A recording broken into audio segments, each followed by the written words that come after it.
فلعظيم سلطانك سبحانك لا علم لنا إلا ما علمتنا إنك أنت العليم الحكيم. رب اشرح لي صدري ويسر لي أمري واحلل عقدة من لساني يفقهوا قولي أما بعد الحمد لله.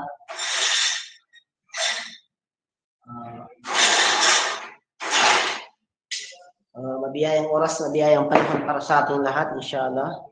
Ating muli masasaksiyan ng kaalaman na kung saan ang tinatalakay dito ay mga bagay na bawal ipilit sa tao, inshallah. So, ang mga bagay na ito ay bawal ipilit sa tao.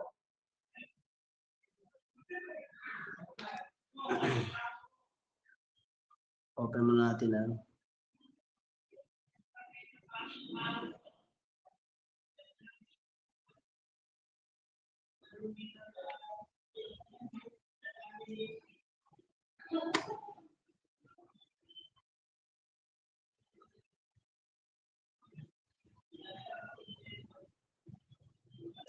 Okay, bismillah, alhamdulillah. Bago na yan, papuri, pasasalamat, paglalahati at pagdakila, ihandog lamang para sa dakilang tagapaglikha. Sa kanya tayo huminang tulong at yabayo, sa kanya rin tayo nagpapakupkup mula sa kasama nating mga sarili at kasama nating mga gawain. Tunay ang gagabay ng Allah sa tamang landas, wala makakapagpaligaw sa kanya. Sino man ang hayaan ng Allah sa maling daan, dahil ayaw kunin ng katotohanan, walang makakapagpagabay sa kanya. Ang gabay na ito, mga kapatid sa panampalataya, ay ang pinamagatang pitong uri na pinagbabawal na ipilit sa Islam. Sabihin, pamimilit sa isang tao na kung saan kahit ito'y ayaw niya, ipipilit sa kanya.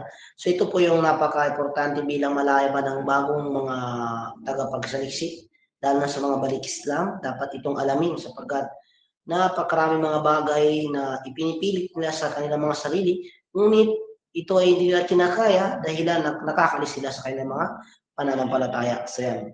So bago yan mga kapatid sa pananampalataya, ang pamimilit sa Islam, ito po ay mayroon pong usapin hinggil dito. Na may panahon din na pwede kang pumilit, may panahon din na hindi ka pwedeng pumilit.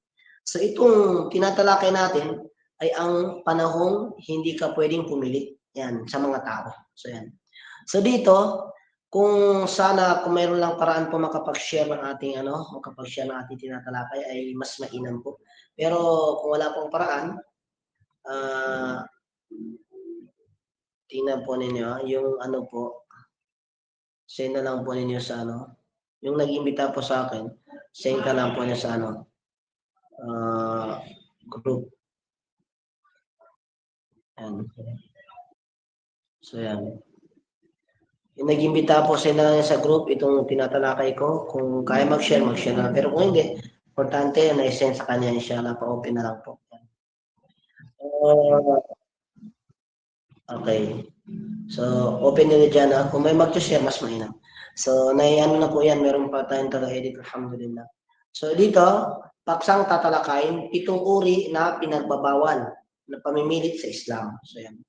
Sabi dito, ang binanggit ng ating mga ulama, ang uri daw na una, pamimilit sa pananampalataya, pamimilit sa akida.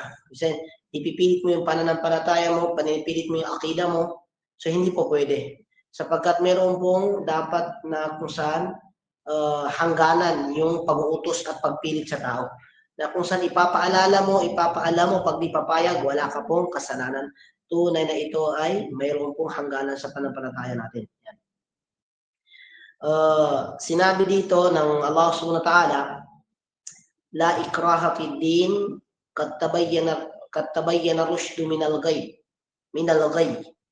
Walang pamimilit. La ikraha, walang pamimilit sa relihiyon fid din. Maliwanag na ang tamang landas mula sa kamalian. Ibig sabihin dito mga kapatid sa pananampalataya, ang ating relihiyon ay hindi po siya namimilit, hindi po siya nagpapahirap sa tao, na kung saan ang Islam ay nagbibigay ng kaluwagan sa tao. Hindi po siya nagpapahirap na siyang relihiyon na kung saan pinapahirapan ng tao. Meron lang mga tao na ay mga napamuslim nila ang may kwento na pamuslim nila ang Chinese. Pagkaraan ng Chinese na ito nung nag-Muslim, sinabihan nung nagdadawa na magbigay ka na ng zakah. Alam mo naman Chinese, medyo maano sila sa pera. kahit na yung pamimili, nung mga naka-experience yan, hindi ka talaga makakahingi ng tawad. Kung kahit piso, hindi ka makakahingi ng tawad. Kung anong presyo, yun na yun. Ano na yan siya, doon na yun, hindi na magbabago. Yan. So, yung pamimilit na yan sa mga, sa mga tao na ito. So, sabi nung isa, magbigay ka na ng zaka. So, sabi niya, bakit ako mabigay ng zaka? Kaya ako nga pumasok sa Islam, akala ko hindi ito nagpapahirap. So, sabi ng Chinese na ito, umalis na lang ako, kung gano'n. Dahil lang inyong reliyon pala, nangunguha ng pera. So, pinilit bigla, di pa tinuruan, kinuha na ng zaka. Pagkaraan, sabi niya, ganito na lang, alis na lang ako sa Islam. Kasi kumukuha pala ng pera ito eh. Hindi pa ipinaunawa sa kanyang malalim na kaalaman, kinukuha na ng kaagad ng zakah. So, pinipilit, sabi niya, alis na ako sa Islam, nakaalis sa Islam. So, sinabihan, pag alis ka naman sa Islam, mapuputulan ka ng ulo. So, doble na. Sabi niya, kung papasok ka, kukunin ang pera mo, pag lalabas ka, ulo mo naman ang mawawala. Anong reliyon to? So, bakit? Dahil ipinipilit ang isang bagay na hindi pa nalalaman. So, kinakailangan natin alamin. Kinakailangan natin alamin ang ating panampalataya na ang ating reliyon na hindi po pamimilit ito. Mapareho man siya sa magkaibang relihiyon at magkaibang akidah. So, yan. So, dito napakaliwanag mga kapatid. Si Ibn Kathir rahimahullahu ta'ala, sabi niya, kana Ibn Kathir rahimahullah, la tukrihu ahadan ala dukhuli fi dinil Islam. فإنه بين واضح بين واضح لا يحتاج إلى أن يكره أحد عليه. Sabi dito, huwag pilitin ang sino man na pumasok sa Islam sapagkat ito ay malinaw na hayag hindi nangangailangan ng pamimilit upang tanggapin. So yan, ibig sabihin mga kapatid, kung ano yung relihiyon ng bawat isa ay huwag pilitin. Huwag pilitin. So yan, ang mga iba kasi kaya nga nakakaramdam ng iba yung Islam. May mga tao mali sa Islam kasi bakit? Inilagay nila bigla yung utos na mabigat sa tao, ngunit hindi naman ito pala bigla kaya. Kinakailangan po ipaunawa na maayos ang tauhid.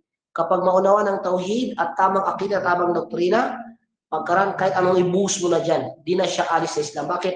Ang puso niya ay matibay na. Pero wala pa yung puso niya pagkilala sa totoong relihiyon. Nag-Muslim siya pero di niya alam kung ano ang kailaliman ng relihiyon na ito. Ang bunga nito, kapag pipilitin, siya ay mapuputol. Bakit? Dahil hindi sa kanya sapat ang totoong pagsasabuhay sapagkat wala pa siyang totoong kaalaman hinggil dito. Yun pong araw-araw ayaw na bawal na pamimilit mga kapatid sa panampalataya sa ating relihiyon. So pangalawa po, na bawal na pamimilit, dito pa may paliwanag pa pala dyan, ang pananampalataya ay gawain ng puso. Kapag ito ay pinilit, hindi ito tinatanggap ng Allah SWT. So, tinanong kapatid, ang ating pong panampalataya, dapat po ipinapasok sa puso. Hindi po pwede na gumagalaw ang katawan, ngunit ang puso ng tao ay napipilit. Hindi po pwede. Na nakapasok siya sa Islam, pero napipilit. Na nagsyahada lang siya, tapos napipilit. Yan. Pero ganun pa man, ay hindi natin pwedeng pangimasukan ang puso ng tao kung nag-Muslim o hindi. Kung ang kanyang binigkas ay asyhadu an la ilaha illallah wa asyhadu anna Muhammadan abduhu wa rasuluh.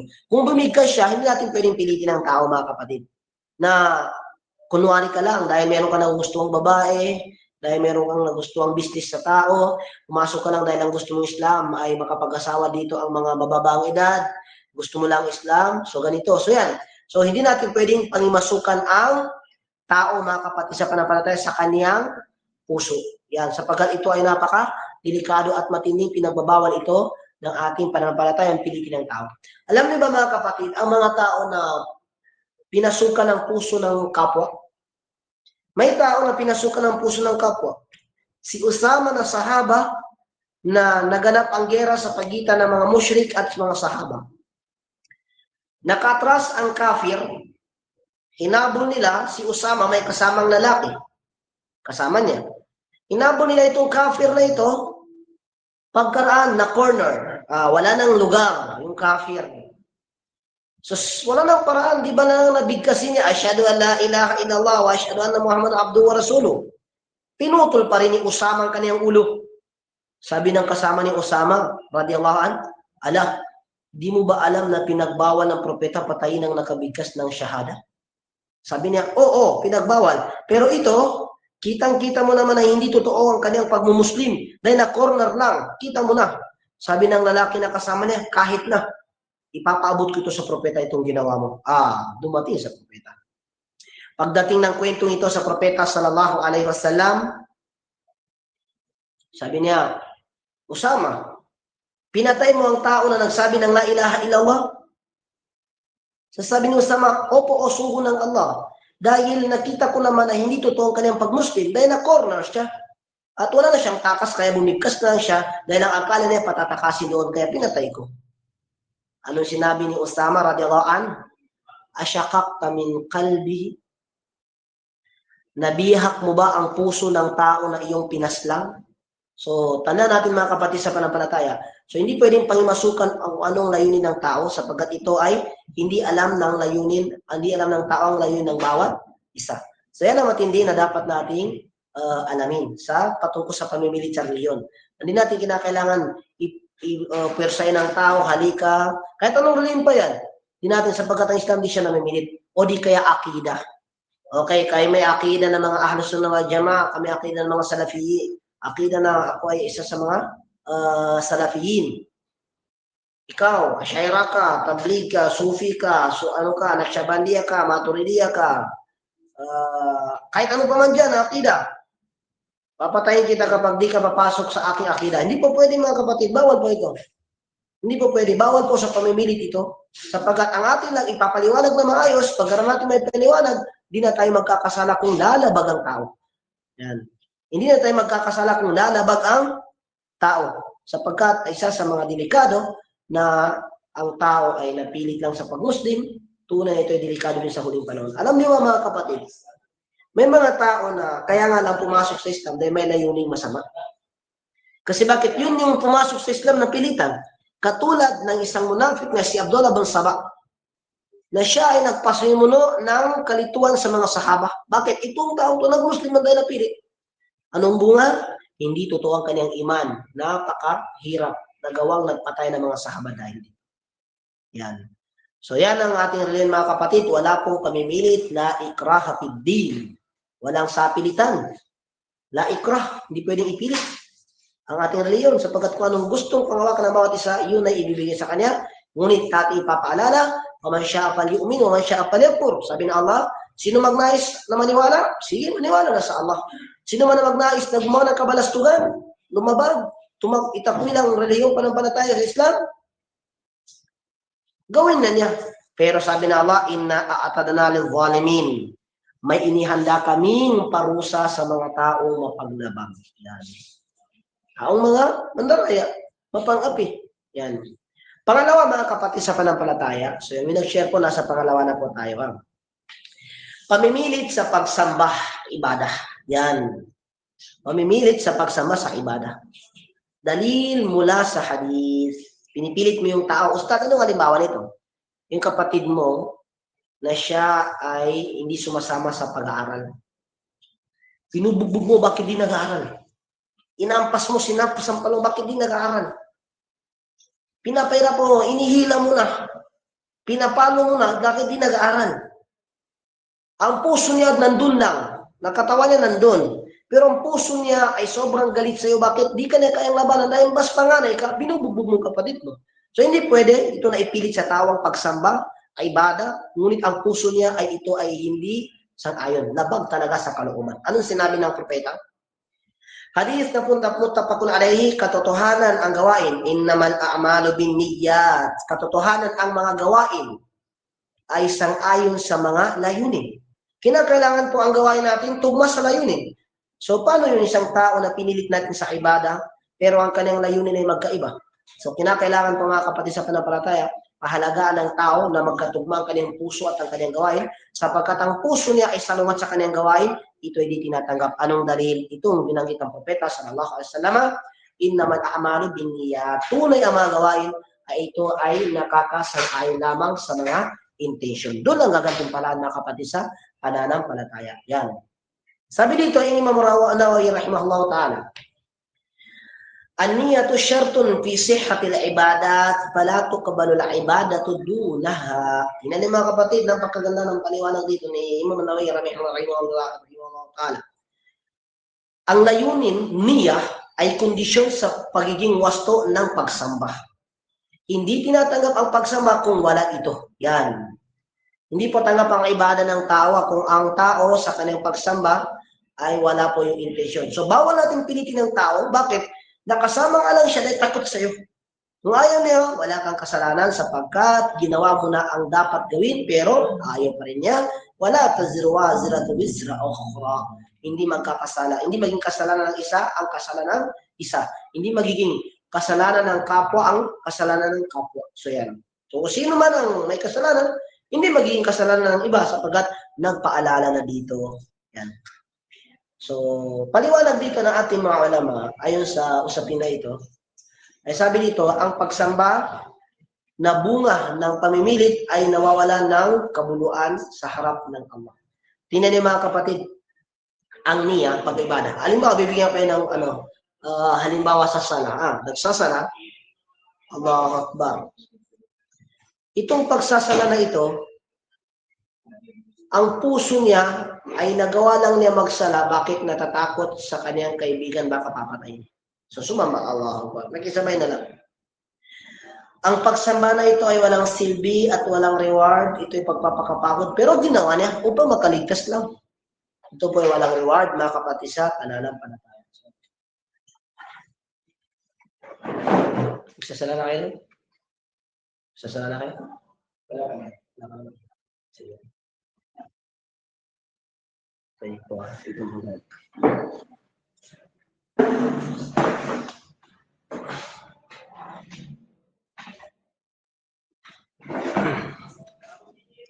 So dito mga kapatid sa pananampalataya, paliwanag, ang pagsamba na bunga ng pamimilit ay nawawala ng kabuluhan sa harap ng Allah. So bawat tayo mamilit, anak mo man yan, kapatid mo man yan, huwag mo pilitin, inaampas mo dahil di nagsasala. Na kung saan ito ay sumusubra sa hangganan, bawal po. Di ba lamang yung pag-ampas sa kanya na bilang pagpapaalala? Kasi ampasin mo yung anak mo na nasa 10 taon ay pinahintulutan ito dahil pipilitin mo siya. Nabanggit naman po ito sa mga pwedeng ipilit sa tao. So nabanggit po ito yung sala. So hindi po itong paksa natin. Ang mga panahong pwedeng ipilit sa tao, may mga ganyan paksa. So dito lang muna tayo sa 7 na bawal na ipilit. Yan. So dito na po tayo sa pangatlo. Pamimilit sa gawaing lampas sa kakayahan. So yan. May mga tao na kahit di na kaya, sige pa, kaya. Kahit may ulcer, mag-fasting. Kahit na may sakit sa ulo, sabi ng doktor, kulang ang tulog mo, kinakailangan na matulog ka ng madami, nagtatahajud, di pa rin natutulog, nalampasan. Ibig sabihin na ayaw natin ng tahajud, pero bawal ang ipilit mo sa utak mo, hindi mo kaya. Kahit buwan pa ng Ramadan, tapos di kaya ng sarili mo, tapos mag-ayunin ka pa rin, nagkakaroon ka ng sakit, bawal ito mga kapatid, hindi pwede. O di kaya kahit anong uri pa ng ibada na pipilitin mo ngayong sarili, hindi mo naman ito kinakaya. Sapagkat mayroong mga talata na kung saan kahit ibada, pagsamba sa Allah, kung hindi mo ito kayang gawin, may ibang paraan, may choice pa na kung saan ito ang gagawin mo para maligtas ka doon. Bawal mo pilitin ang sarili mo sa isang bagay na hindi mo kaya. Alam ba niyo si Aisha radhiyallahu anha at si Abdullah bin Umar radhiyallahu anhu, itong dalawa na ito ay inobliga nila sa kanilang sarili ang pag-ayuno katulad ng pag-ayuno ni Dawud alayhis salam. Alam niyo si Aisha at si Abdullah bin Umar radhiyallahu anhu, nung namatay, sinabi lang nila, naway sana, sinundan ko na lang ang sinabi ng propeta. Ano 'yon? Ang sinabi ng propeta, ang pag-ayuno ng 3 araw sa loob ng 1 buwan, katumbas na nakapag-ayuno sa loob ng 1 buwan. Kasi 1 ayuno, 10 araw ang katumbas, at 3 ayuno, nasa 30 days o 1 buwan. So yun, sabi ni Abdullah bin Umar, gagawin ko na lang ya Rasulullah ang ganito. Pag-ayuno ni Dawud alayhis salam. So yun ang ginawa niya. Ginawa niya obligado sa kanyang sarili. Ito hindi na kinakaya. So nung bunga, nung siya ay malapit ng mamatay, naway sinundan ko na lang ang payo ng propeta. Ibig sabihin, sahaba na yun. Sahaba na yun. So ibig sabihin mga kapatid sa pananampalataya, bawal natin ipilit sa ating katawan ang hindi kaya ng ating sarili. Pati nga yung sobrang pagkaantok sa tahajjud, di ba yung mga tao nagtatahajjud, inaantok mo ng sobrang. Di na nakakapag-focus mo sana. Yan. Bakit? Sobrang antok na para matutumba na. Sabi ng propeta sallallahu alaihi wasallam, kapag nakakatulog ang isa, nagsasalang isa sa inyo, tapos nakakaramdam ng antok, falyanam. Sabihin, matulog siya. Lumuko mo ng lakas. Kasi mayroong ang salangan ng sangalan ng sala na pangalan ng sala na ito ay salatut takhfif. May sala na ganyan, salatut takhfif. Itong sala na ito yung panimula, pantikim sa iyong katawan kung ito ay kaya mo, salatut takhfif. Ginagaan-gaan mo ang sarili mo. Dalawang raka ito. Nagtatahajud ka pero wala ka magtahajud. Pagkatapos magsunna, nagsasala ka ng salatut takhfif. Ito ay salatut takhfif. Magsasala ka, Allahu Akbar. Itong sala na ito, doon mo inoobserbahan kung kaya mo bang magpahaba ng tahajjud o hindi. O kaya mo bang tumayo ng tahajjud o hindi. Ito yung salatut takhfif. Kung maramdaman mo inaantok ka at di ka nakapag-concentrate ng pagsasala, pinahintulutan na ikaw ay matulog muna. Ito sa mausapin sa tahajjud. Pero kapag obligado, kahit inaantok ka kapatid, kinakailangan mo magsagawa ng sala, iksiyan mo na lang sura ng sala, may isang katuparan mo mga obligado. Yan. So dito mga kapatid sa panampalataya, napakaganda ng pag-ayat ng Allah SWT dito. Sabi niya, la yukallifullahu nafsan illa wus'aha. Hindi pinasanan, di inutusan ng Allah ang isang kaluluwa ng higit sa kanyang kakayahan. Isabihin, hindi nag-utos ang Allah sa kaluluwa na kung saan yung kanyang katawan ay ipipilit sa hindi niya kaya. Hindi nag-utos ang Allah SWT. Sabihin kung ano yung kaya ng iyong sarili, doon ka lang. Huwag mong palampasin na hindi kaya ng iyong sarili sapagkat mas maapektuhan ka at ma-agrabyado ka. Anong halimbawa? Noong panahon ng propeta sallallahu alaihi wasallam, mayroong tinamaan ng pana. Kawawa naman ang sahaba na ito. Kasi sa gabing yun, napakahirap ng kalagayan dahil tinamaan tapos ginigino ng sobra. So pagkaraan, najunog. Najunog siya. Sa ibang ulat, di siya junog, pero siya ay mag-ablusyon. So sobrang rami ng tubig. So sabi ng lalaki ito, sabi na, hal tajiduna alaya rukhsatan. Sabi ng sahaba na ito, ginigino ng sobra, tinamaan ng armas. Sabi niya, meron ba kayong nakitang paraan para may maging bonus man lang sa akin na hindi na ako makawak ng tubig? Sabi ng dalawang sahaba, walang paraan.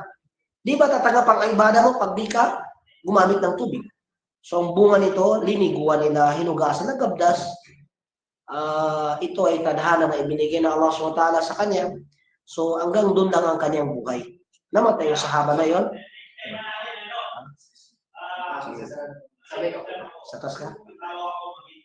Sige, tatapusin ko na ito. Mag-upisa na kayo ng sana. So dito, inshallah, magsasala sila sa taas. Sabihin na po ako sa mga kasama namin darating, inshallah, makakapag-jamaan.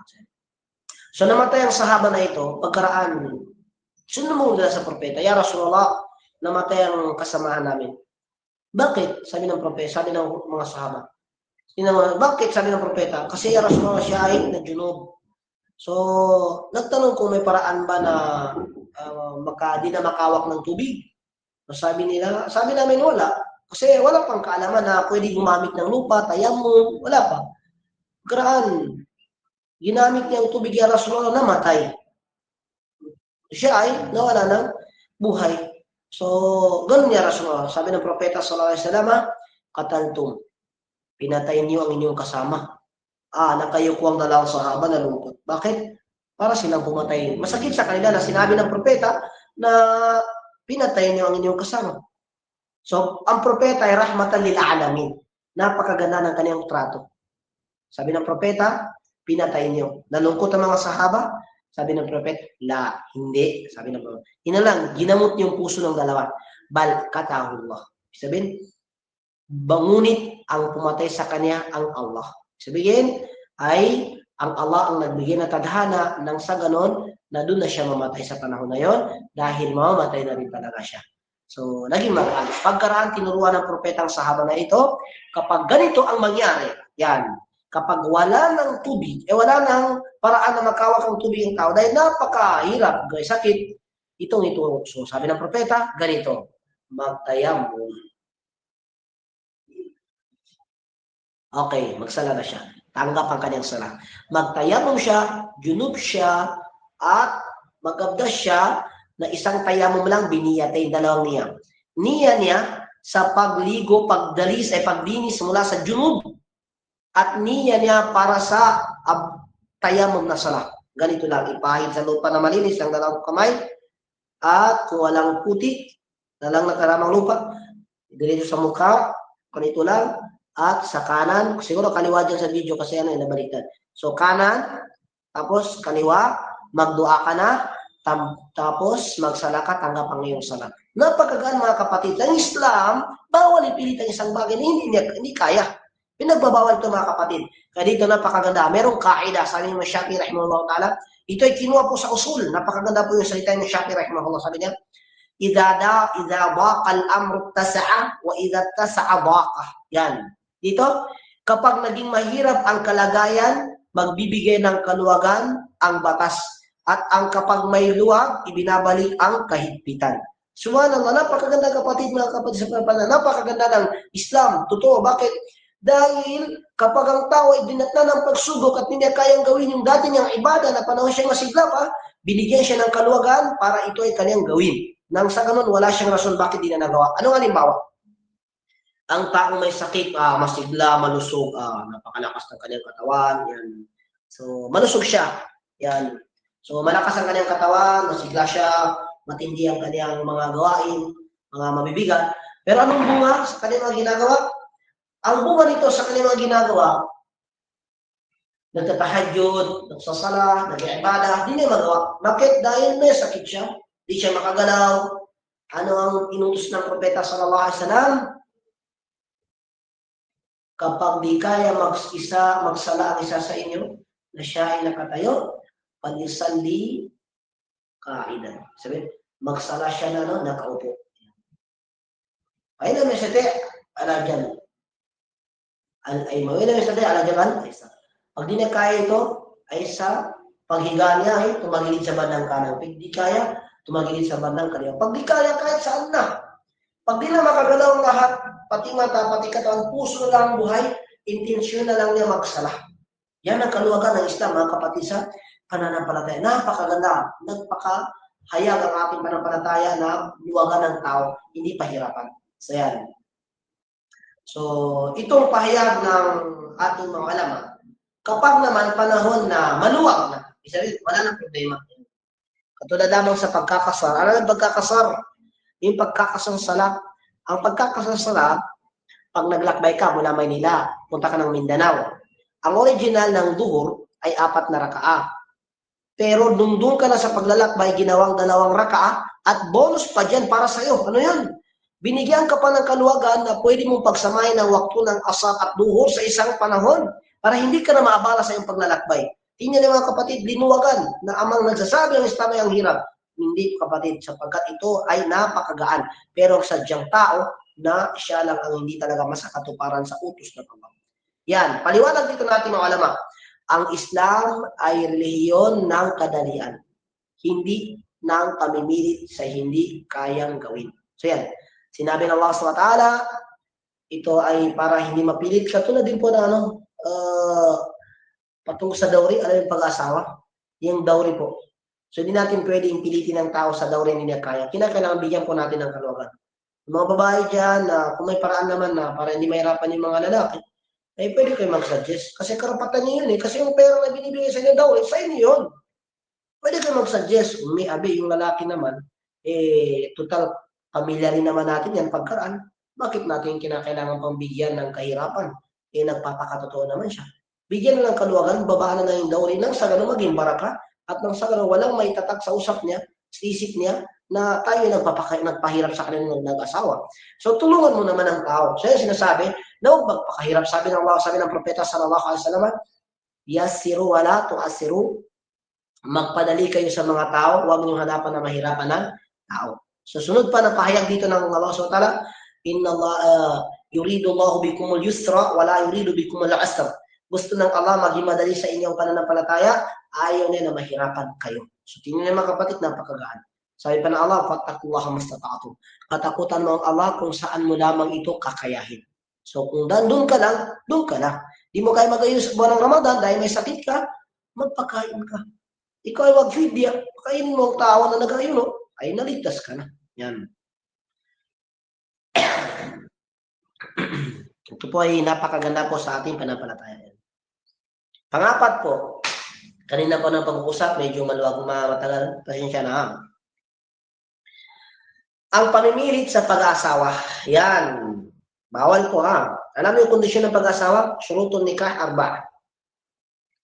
Ang kondisyon ng pag-aasawa ay 4. Ang kondisyon ng pag-aasawa ay 4. Una, kinakailangan ang ridha bay ng zawja ay nagkakagustuhan.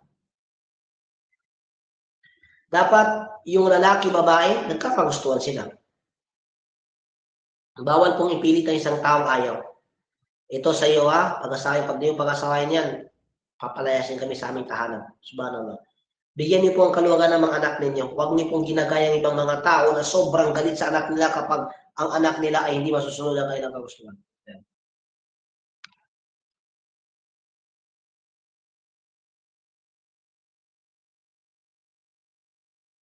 So, sandali po kasi medyo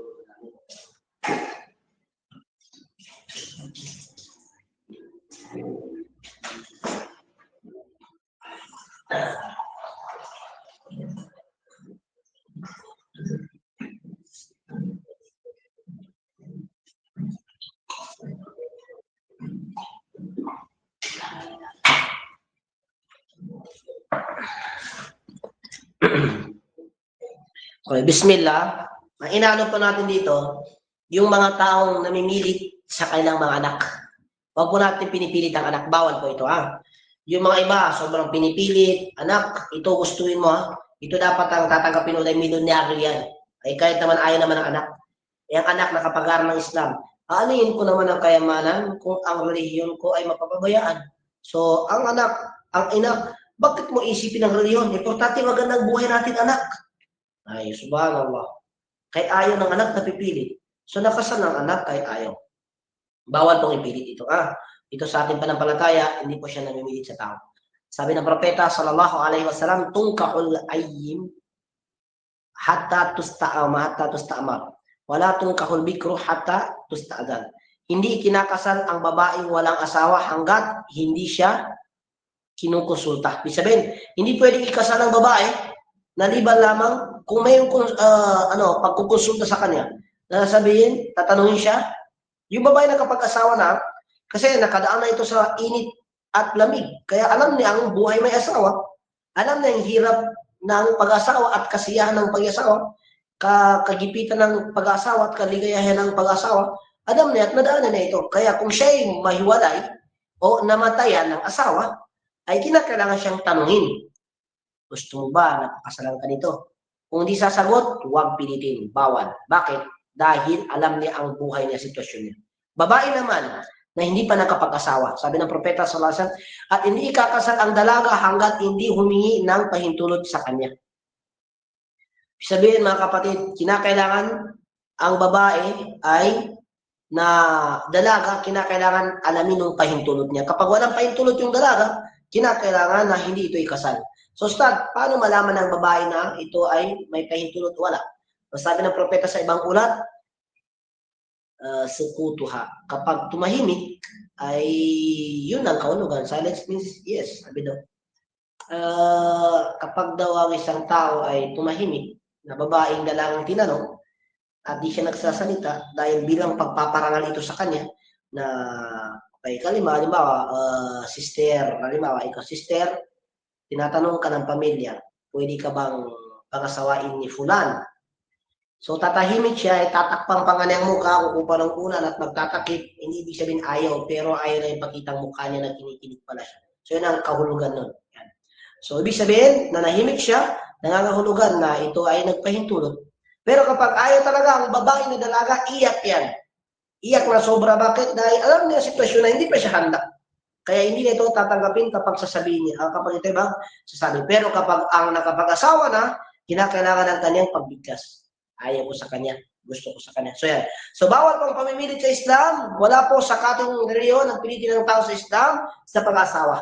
Sapagkat hindi tayo katulad ng ibang mga tao na kahit ayaw, subhanallah, pinipilit. Kahit ayaw, pinipilit. Kaya ang dami nag-iwalay sa mga ibang mga reliyon. Bakit? Ikinasal na hindi ito nagugustuhan. Na alam naman niya na ito, ang lalaki na ito. Kung alam naman ng lalaki na kung ayaw ka ng babae, bakit mo pipilit na yung sarili? Yun. So ito ay hindi pinapahintulutan na gawain sa Islam na pipilitin ng isang babae o lalaki na ipaasawa ito sa ito ay pinagbabawal sa ating pananampalataya. Yan. So ano nga bang sinabi dito ni Ibnu Qudamah rahimahullah ta'ala? Sabi, kala Ibnu Qudamah rahimahullah, wa in zawwajaha waliyuha karhan pannikahu ghayru sahihin. Subhanallah. Sabi dito, kapag ikinasal siya ng kanyang wali, guardian, pinilit, anak, payag ka na. Yan. Wali, nang laban sa kanyang kalooban o labag, ang kasal ay hindi wasto, hindi tanggap. So yung mga kinasal dyan na napilitan, pinapayuhan ko kayo na dahil nang sa ganon wala na rin paraan, yun na rin talagang gusto ng magulang ninyo. So dahil kayo rin naman ang mga apektuhan, ang mga magulang niyo ay wala kayong magawa dahil gusto ng magulang niyo talaga doon kayo may kasal, ay naman yung lumabag. So dahil sa pagmamahal sa kanila, manaig pa rin ang kagustuhan ng pagmamahal sa kanila. Sige na lang, payagan na lang na makasal tayo sa isang tao na ayaw natin, baklit na rin natin na magugustuhan na lang natin at mamahalin ng sa ganon upang matanggap ang ating kasal. Kaysa naman sa napilit ka at nakasal kayo, nagmukhang may programa at nagtanggapan, pero problema, puso mo pala ay isang ayon, di tanggap ang iyong kasal. So kahit na ayaw mo na yung tao, baliktarin mo na ang puso mo. Pumayag ka na. Bakit? Dahil walang magagawa kung totoo talagang maikasal din kayo, kaya baliktarin mo na kasi bakit? Kung di mo rin sasaayon na ng iyong kasal doon, dahil wala ka talaga ayaw mo, tunay na hindi tanggap ang iyong sala. So yan ang pahayag. Waalaikumsalam warahmatullahi wabarakatuh. Bro, nag-chat ka? Salamat, nag-lecture ako kaya hindi ako nakaano. May klase ka? Oo. Pero nagpaaral ako ito. Tatlong lecture ako yun Pero ang oras ko sa mga tanong patuloy mo na. Sa taas na kayo, nagsara na kayo siya, wala pa. Sige.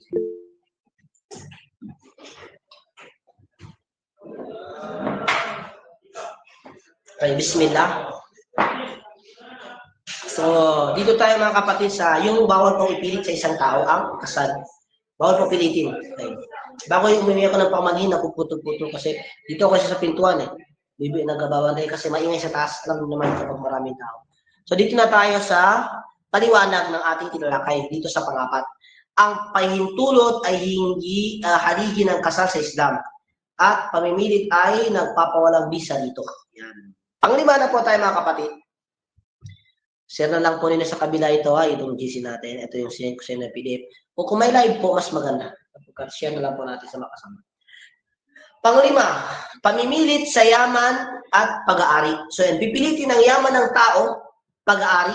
Kukunin ito, halimbawa ng zakah. Yan. Okay, ayaw mo na magsaka, pipilitin kita. O di kaya ang tao ayaw niyang magbigay, pupwersahin mo, sige na, magbigay ka na. Huwag po tayong maging tao sa katulang buraot na kapag meron, walang kaibigan. Pag wala siya, lahat tao pinapansin. Huwag po tayong ganun. Yan ang isa sa mga delikado. So may mga tao na namimili na ginagawa nilang pilitin ng zaka, pag di ka nagbibigay sa akin. Halimbawa, mayroon pa dito yung mga tao na hindi sila kakasal. Di ba lamang na kailangan may pera. Hindi kayo kakasal. Pinipilit ko kayo, bigyan ako ng sadaka pag ako ay kakasal. Hindi ako kakatay ng kambing na yan na pag-akita kung hindi niyo ko bibigyan. Kapag hindi niyo ko bibigyan, bahala kayo, walang kakatay dyan. Pinipilit ang tao. So, delikado ito mga kapatid. Ang akala niya sa ating reliyong Islam ay parang reliyon ng Iglesia ni Cristo, business. Hindi po mga kapatid. Ginagawa itong kusang loob. Kung meron namang maluwag at magbigay, alhamdulillah. Kung wala, higit lalo sapagkat ang awang tunay na nagbibigay. Yan. So dito, mula sa Quran, sabi ng Allah SWT, Ya ayyuhalladhina amanu la ta'kulu amwalakum bainakum bil batil illa an takuna tijaratan an taradin minkum. Yan. So dito sabi ng Allah SWT, O kayo mga sumampalataya, huwag ninyong kainin ang yaman ng isa't isa na maling paraan. Maliban na kung ito ay kalakalan na may kusang pagsang-ayon. Ibig sabihin mga kapatid sa pananampalataya, kung mayroong pagsang-ayon ng tao sa pagbibigay, pwede na siyang kunin, pwede na siyang bigyan. Katulad lamang na binanggit ang propeta sallallahu alaihi wasallam, walang zaka ang kambing hanggat hindi umabot ng 40 ang bilang ng kambing. Ano? Arbaun. Ibig sabihin, kinakailangan ng kambing mo ay kapag nakaabot na ng 1 taon at binilang mo yung pag-usog o paglago ng iyong kambing ay umabot ng 40, magbigay ka na ng zakah. Pero ustads, pwede ba magbigay na ang aking zakah ay nasa 39? Ang kambing magbigay ng zakah advance, pwede? Pwede yun. Sapagkat yun ay pinaluwag, walang bawal. Pero yung pipilitin na 39 pa lang ang iyong kambing, tapos pipilitin ka, magbigay ka na ng zakah, bawal. Kapag ang 39 na yung bilang ng kambing, di ba pwede magbigay ng zakah? Insya Arab, illa insya Arab, sabi ng propeta. Liban lamang kung gusto ng nag-alaga dito. Kasi gusto nung may-ari, walang problema. Sabi ng pagbigyan ng kalugan, pwede. Pero yung pamimilit, sa sobrang pagpwesa sa tao, so ito ay pinagbabawal na matindi sa ating pananampalataya sa Islam. So dito, sinabi dito ni Qala Sheikhul Islam Ibn Taymiyyah rahimahullah, la yahillu malum ri'in muslim illa bi nafsi minhu. Hindi nagiging halal ang yaman ng isang Muslim maliban na kung ito'y ibinigay ng may kusang loob. Yan. Yan. So, ibig sabihin mga kapatid, pag magbigay tayo, dapat kusang loob sapagkat nang sa ganun maging halal po. So, ang paliwanag dito natin mga ulama, ang yaman na kinukuha sa pamimilit ay haram at may pananagutan sa araw ng paghukom. So, yan. So, bawal po natin pilitin ng tao at kukunin ng may karapatan. Alam niyo ba mga kapatid, ang kumukuha sa pera ng tao na ito ay bawal? Yan. So, bibigyan ko kayo ng halimbawa, ang mga kumukuha ng yaman na hindi sa kanila. Yan. So, bibigyan ko kayo ng halimbawa, pero medyo malabo. So, bibigyan ko kayo ng halimbawa. May mga tao na di halatang magnanakaw. Ano yan? Di halatang nangungusta. Baka ma-issue ka dyan. So, ito po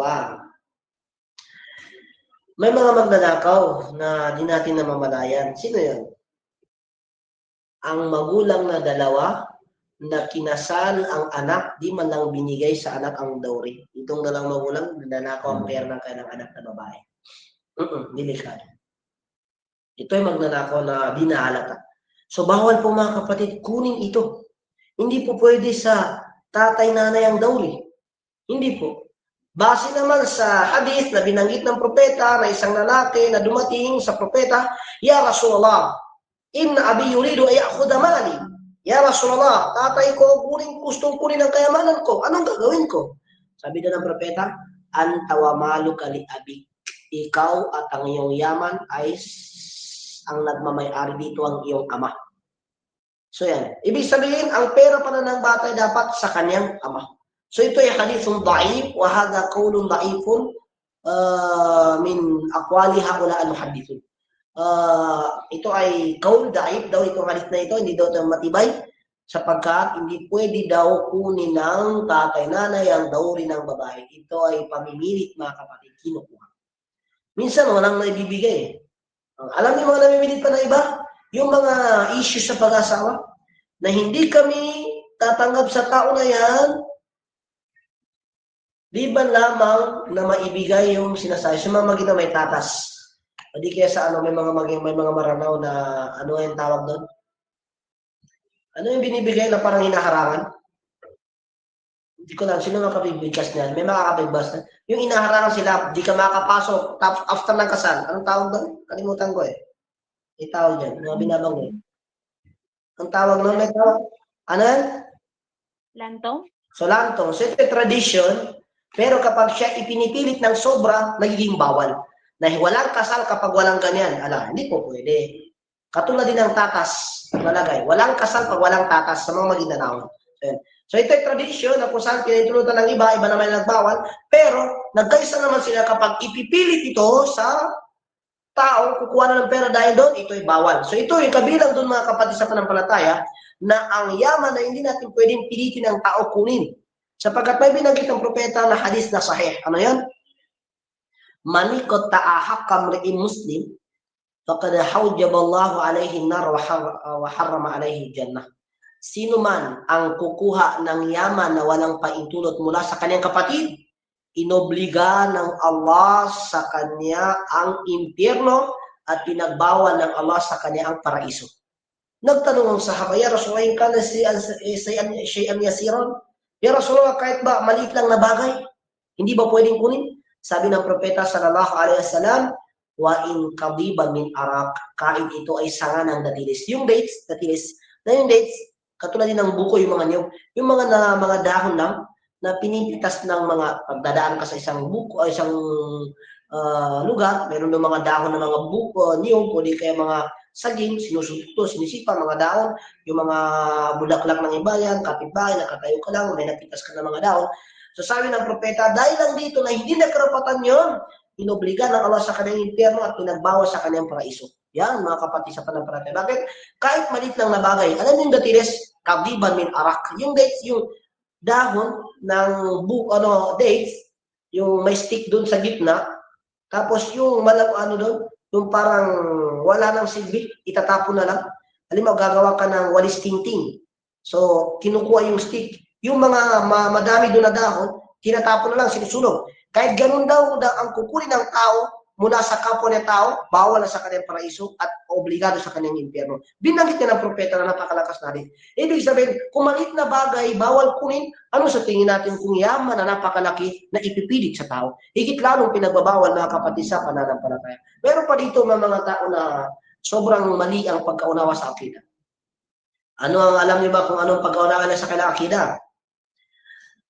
Pumapasok sila sa masjid, kahit yung caretaker doon o yung presidente doon ay ayaw, walang magagawa. Pumapasok sila sa masjid, nagstay sila na matagal doon, mga 3 days, 40 days, 7 days, ilang araw, gumagamit ng tubig. Ang tubig na ito ginagamit panlaba, panghugas, pangligo, lahat yan. So ginagamit niya po ito lahat, wala siyang pinipili.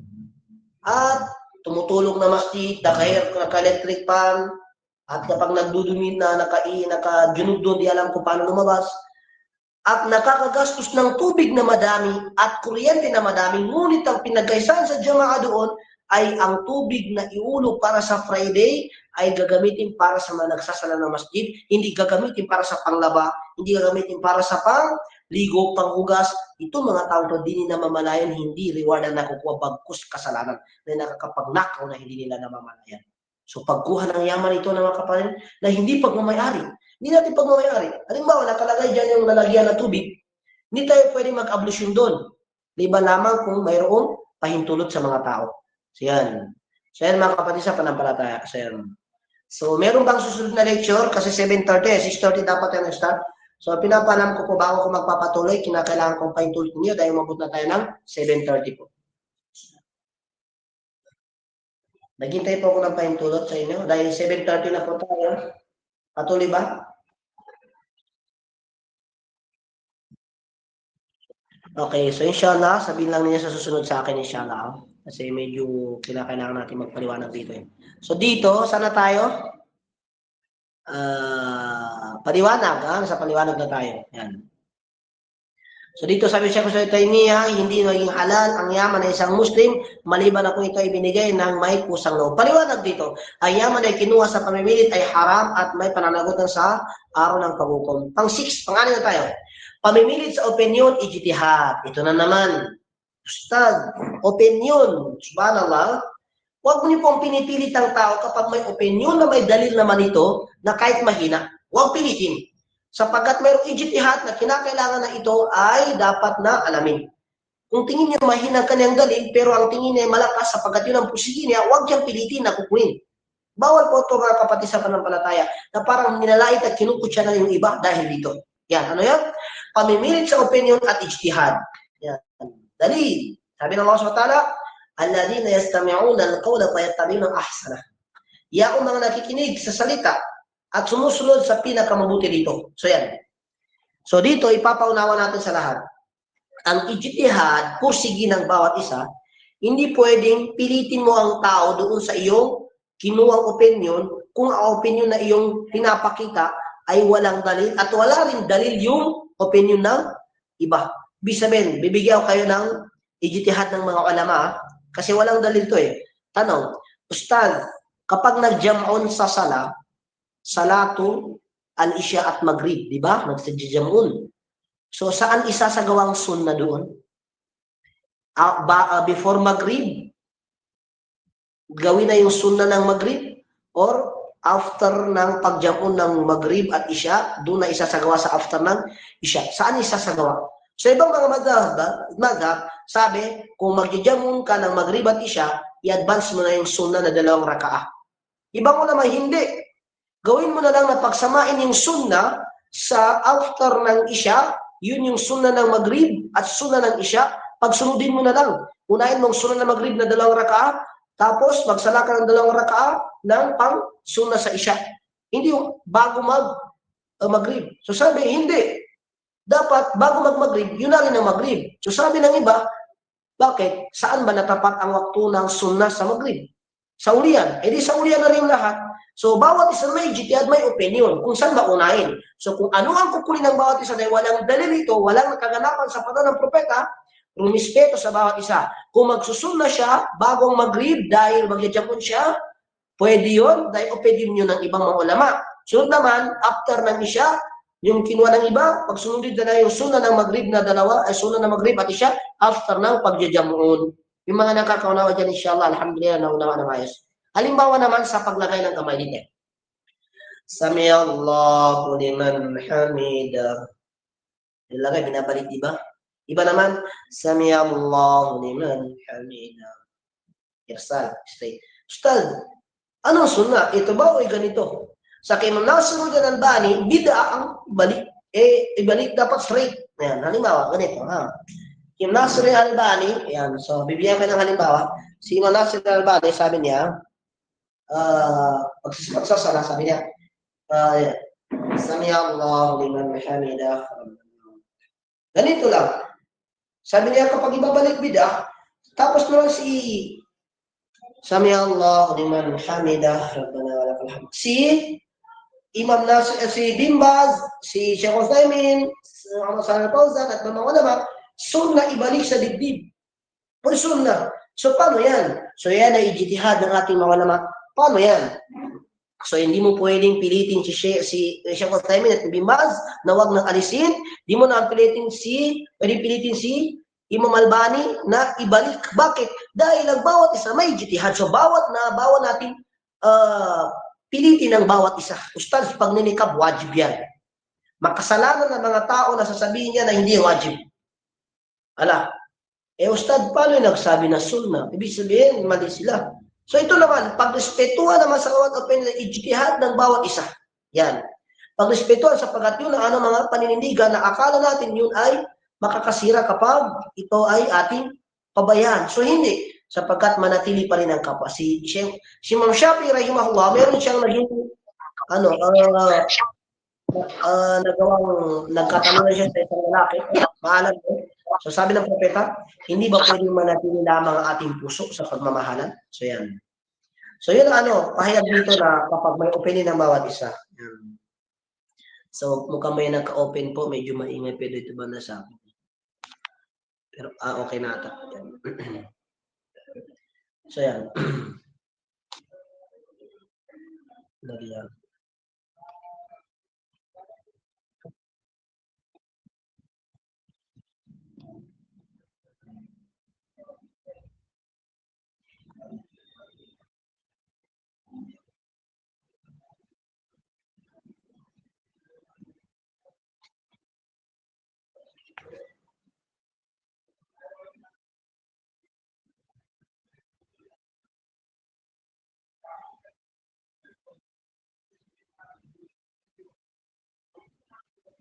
Okay, so yan. So, naunawaan na kapatid, kung anong opinion ng bawat isa, hindi natin pwedeng pangimasukan, ha? Hindi natin pwedeng, pangimasukan sa opinion na ito. Na sabihin na pilitin, bawal. Katulad ng issue na naganap na ijtihad ng bawat isa sa, yung panlis ng mga maginanahon. So, magrespetuhan. Yan. Sunod naman, huwag pilitin. Yan. So, ijtihad ng bawat isa. May kaida po. Sinabi dito na akala Imam Ahmad bin Hanbal, rahimahullah ta'ala, sabi niya, la yanbaghi li ahadin an yulzima an-nas biqawlin fi mawadi' al-ijtihad. Hindi marapat, nararapat na pilitin ang sinuman sa mga tao sa kanyang opinion na mga usaping ijtihad po sige. Yan. So, bibigyan ko pa ng halimbawa ng ijtihad. Ustad, ang mana, pag namatay ang Muslim, makakakuha ba ng mana sa kafir? Okay, ito. Sabi ng propeta, ang kafir, al-Muslim, la yasilu kafir, Muslim, wala yasilu Muslim kafir. Hindi pwedeng kumuha ng mana ang kafir sa Muslim, at hindi naman pwedeng kumuha ng mana ang Muslim sa kafir. Bawal, vice versa. Ito ay pananaw ni Imam Shafi'i, Imam Malik, Imam Ahmad. Pero si Imam Hanifa rahimahullah, sabi niya, hindi pwede kumuha ang Muslim sa mana ng kafir, ang hindi lang pwede ay ang mana ng Muslim na maibigay sa kafir. Hindi pwede. Ang dalil naman niya, al-Islamu ya'alu wa la yu'la alayhi. Ang Islam na natiling siya nakaangat at hindi naman pwedeng umangat ang iba sa kanya. So, ibig sabihin, may ijtihad. So, paano yan? So, kung ano ang opinion na kukunin ng bawat isa, magrespetuhan. Kaya nga marami nag-aaway. Bakit? Dahil hindi sa kaida na ito di sinusunod. Sabi dito ng mga ibang ulama pa, la khilafa fi masail ijtihad. Walang pagsasaluwatan kung ang pagkakaiba ng opinion ay nasa ijtihad. Yan mga kapatid sa pananampalataya. So yan. Paliwanag dito ng ating mga ulama, ang pagkakaiba ng opinion ay pinapayagan kung may batayan at hindi dapat gawing dahilan ng pamimili. So yan mga kapatid, napakaliwanag ang opinion at paliwanag ng ating mga ulama. Pero, hindi mo pwedeng panghawakan ang isang opinion kung walang dalil. No naman. Hindi mo pwedeng panghawakan ang opinion ng mga ulama kung walang dalil. Walang matibay na dalil. Hindi pwede. Kung merong nakakasanuwat dito, hindi pwedeng labagin ang dalil kaysa opinion ng tao. Kaya nga, sinabi ng apat na mazhab na ito na kapag Imam Shafi'i, Muhammad, Imam Hanifa, Imam Malik, so nasabi ito sila lahat na kapag nagkasanuwat ang opinion namin sa opinion ng propeta, kunin ang opinion ng propeta, alisin ang opinion namin. So, merong kaida sa kawaida ng fiqhiyya. La ijtihad ma'an nas. Wala nang ijtihad, wala nang pursigi ng malalim kung mayroong sapat na Quran, dalil, hadith. Wala nang pwede na ang pagkakaunawa dyan na ibang ulama magbibigay pa ng opinion tapos may Quran at hadith na. Yun. Ano ang hatol ng witr? Kasi bakit? May nagsasabing hatol ng witr ay wajib. Di ba? Yan. May naghatol pa na pagsasala ng witr ay wajib. May nagsabi pa na pagsasala ng tahiyatul masjid ay wajib. May nagsabi pa na ito ay hindi dapat na pabayaan. Yan. So ano yan? Ang problema, walang dalil na pagkakaobligado ng witr. Ang may dalil lang ay ang pagkakasunna ng witr na ito ay yuhibbu, kahibig-ibig sa Allah. Gusto ng Allah SWT ang witr. So, ang magsasala ng witr, gusto ng Allah. Hindi na walang obligado sa tao. So, ang dalil na obligado lamang na sala ay 5, ay ang sinabi ng propeta kay Mu'adh bin Jabal radhiyallahu anhu na pumunta siya ng Yaman. Ya Mu'adh, innaka ta'ti qauman ahlul kitab. Mu'adh, tunay na madadatnan mo mga tao sa Yaman. Sa Yaman, ang mga tao na ito ay ahlul kitab. Padauhum ila syahadati la ilaha illallah. Hikayatin mo magsyahada. Kung painatao, kabidhalika, kung maniwala sa iyo ya Mu'adh ng mga tao yan, anong sunod? Fa'aridum anna Allah aftara alaihim 5 salawat. Ipaalam mo sa kanila ang Allah ay obligado na sa kanila ang 5 beses ang pagsasala. Yun ang obligado. So yan. So hindi pwedeng kunin na wajib din ang witr. Bakit? dahil yan ay ginawa ng propeta, hindi, sapagkat walang dalil ng pagkakaobligado. So nagkasalubong ang dalil na matibay at opinion ng iba, huwag kunin ang opinion ng iba kung ang hadith mismo nag-obliga. Yan. At binanggit pa ng Allah SWT, aqimis salata min tarafay layli wa zulafa min nar innal hasanata yuzhibuna sayiat. Isagawa mo ang sala sa bandang araw at sala sa bandang gabi. Sa tafsir ng ating mga ulama ay sala sa bandang araw ay ang duhur at asar at ang sala sa bandang gabi ay ang maghrib, isya, fajar. Yan. So ibig sabihin, ano pa tayo sa mga pusigit tafsir ng ating mga ulama dito? Yan.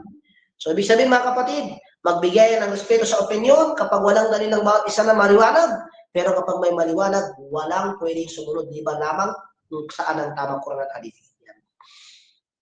Sunod, mga kapatid sa panampalataya, dahil sa ang pamimilit gamit ang dahas na pananakot o pang-aapi. So yan. So hindi naman siya mahabang pag-isipin dito, inshallah. So, kasi medyo mahaba na rin. Sabi dito ng Propeta sallallahu alaihi wasallam, la darra wala dirar. Walang pananakit o paninira at walang pagganti sa pamamagitan ng pananakit. So dito mga kapatid, so kapag mayroon pong nanakit sa atin, pagkaraan ay nalaman natin yung panahon na may panahon na tayo magiganti. Okay, magiganti na tayo. Bakit? May lakas na tayo. Bawal po. Sapagkat ang propeta, nakita niya nasaksiyan mismo, pinatay ang mga sahaba sa Makkah. Si binugbog, pinahirapan, pinaarawan, pinainitan, ninampas, nilapigaw, pinaiyak, sinaktan, ninakawan ng yaman.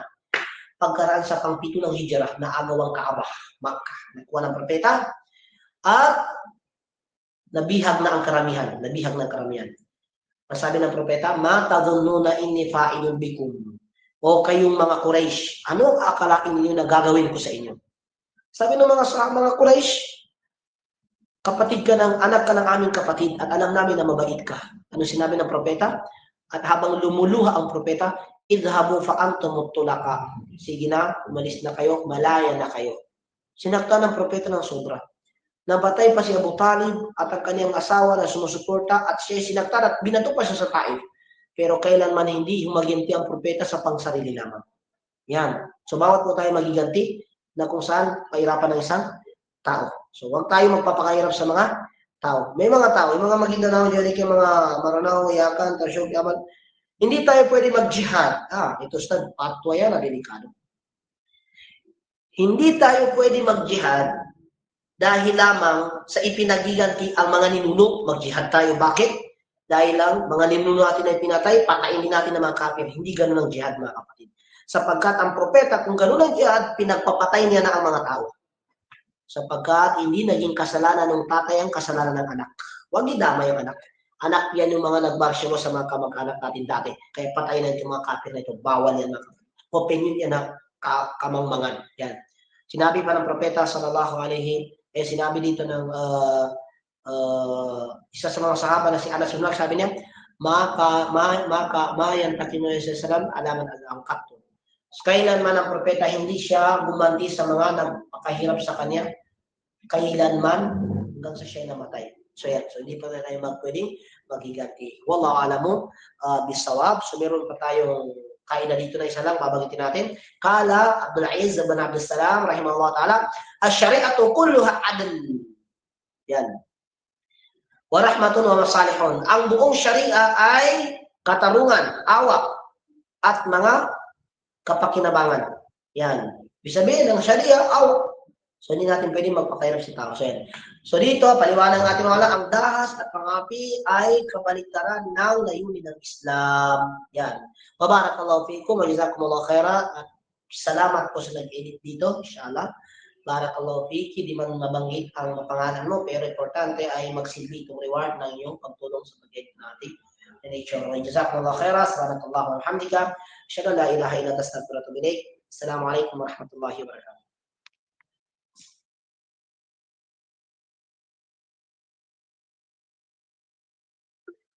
Waalaikumsalam warahmatullahi wabarakatuh.